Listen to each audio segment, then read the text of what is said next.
আজকে আমাদের কয়েকটা চিনি হাঁসের বাচ্চা ফুটেছে। সেই বাচ্চাগুলো দেখুন কি সুন্দর, মাশাআল্লাহ দিলে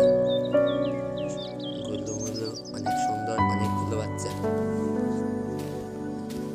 চিনি হাঁসের বাচ্চা নিয়ে আমার আইডিতে আরেকটা ভিডিও আছে, আমি ছেড়েছি। এগুলো ইদানিং নতুন, কালকে হারিয়ে বাচ্চাগুলো ফুটেছে। আমরা নিজস্ব চিনি হাঁস পালি, সেই চিনি হাঁসের সবাই দেখে একটা লাইক করবেন।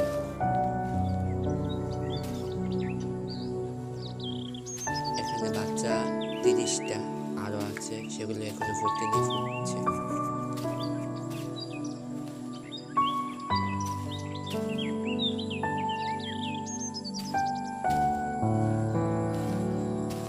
সবাই যদি আমার ব্লগগুলো